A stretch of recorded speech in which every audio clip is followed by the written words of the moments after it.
In the annals of crime, few acts resonate with the sheer brutality and senselessness as the one committed by Nathaniel Veltman. On an ordinary day, a cloud of malevolence descended upon a peaceful community, forever scarred by an act of unimaginable violence. The perpetrator, Nathaniel Veltman, committed an act so heinous, so devoid of reason, that it shook the very fabric of the society. The victims, an innocent family, were going about their daily lives, unaware of the horror that was about to befall them. In the immediate aftermath, a wave of shock reverberated through the community. Neighbors, friends, and even strangers were left grappling with a whirlwind of emotions: disbelief, anger, sadness, and a profound sense of loss. The victim's family, robbed of their loved ones, faced a desolate landscape of grief.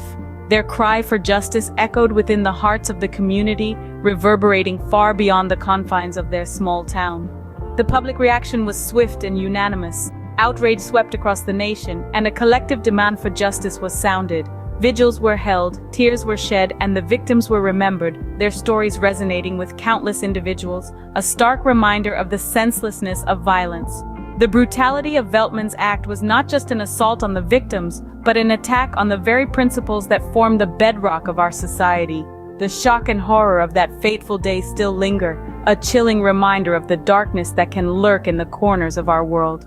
As the community rallied together, their collective grief turning into a beacon of hope, the wheels of justice began to turn. The nation watched, their hearts heavy with sympathy, as the pursuit of justice for the victims and their family began. This monstrous act set in motion a series of events that would lead to one of the most high-profile court cases in recent history. In the wake of this horrific act, the wheels of justice began to turn, setting the stage for a courtroom drama that would captivate the nation. In the hours following the crime, law enforcement swung into action, determined to bring the perpetrator to justice. Tirelessly, they combed through evidence, pieced together the puzzle of what had transpired, and in a swift turn of events, they zeroed in on their prime suspect, Nathaniel Veltman. The arrest of Veltman was not the end, but rather the beginning of a long journey towards justice.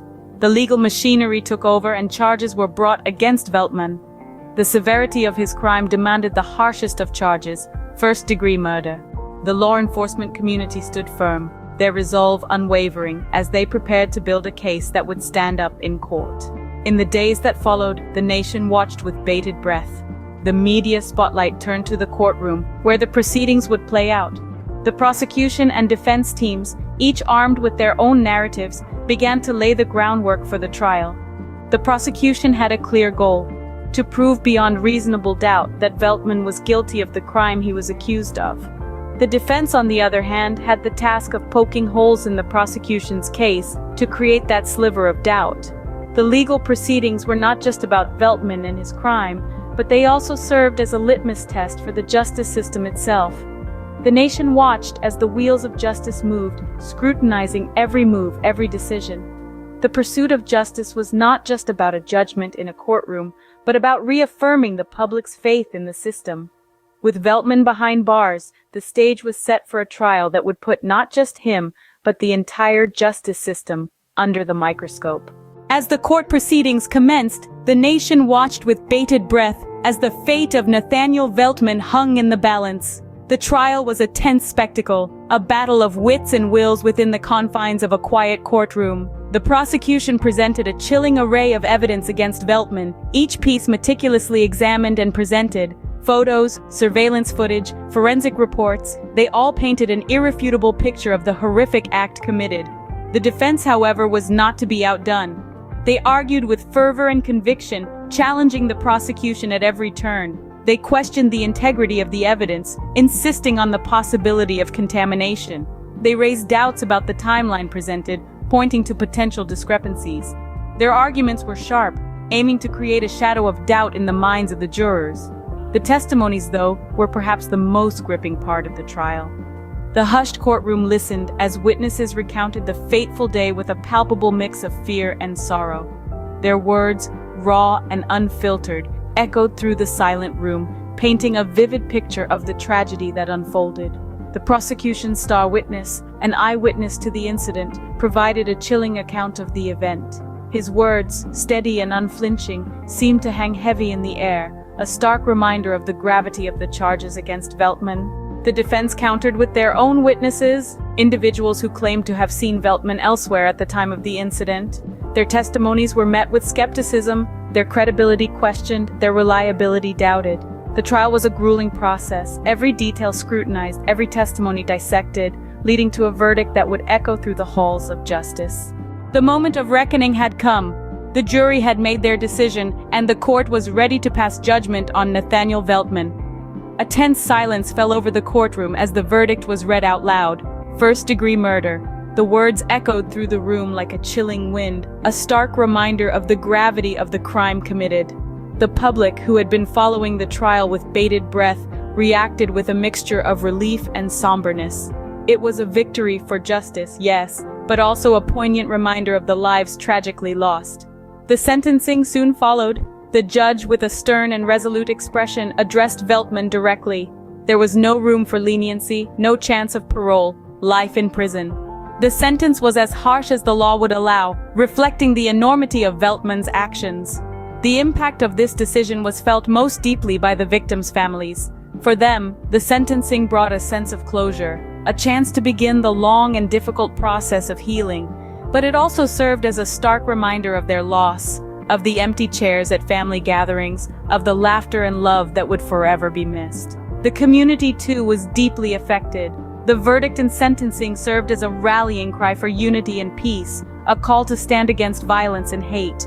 It was a solemn promise, a vow to remember the victims, to honor their lives, and to ensure that such a tragedy never repeats itself. But for Nathaniel Veltman, the verdict and sentencing marked the beginning of a life behind bars, a life of reflection and consequence, a life forever marked by the lives he had callously taken. With the gavel's final strike, the fate of Nathaniel Veltman was sealed, bringing a close to a chapter of tragedy and justice. In the aftermath of the trial, we are left to grapple with the realities of the crime committed by Nathaniel Veltman and the justice that was served. This case, with its raw and brutal details, served as a stark reminder of the darkness that can lurk within the human heart. Veltman's act was not merely a crime, it was a horrific act of violence that shook the community to its core, leaving a lasting scar. The severity of his actions was reflected in the court's proceedings, where every piece of evidence, every testimony, painted a picture of a man who had strayed far from the path of humanity. The trial of Nathaniel Veltman was a journey through a landscape of despair, but also a quest for justice. The courtroom was a battleground where the prosecution and defense clashed, each striving to present their version of the truth. Yet throughout the trial, the scales of justice remained balanced, ensuring that all aspects of the case were thoroughly examined. When the verdict was delivered, it came with a weight of finality. Veltman was sentenced to first-degree murder, a decision that echoed the gravity of his crime. The sentence served not just as a punishment for Veltman, but also as a clear statement from the justice system. Acts of such monstrous nature will not be tolerated.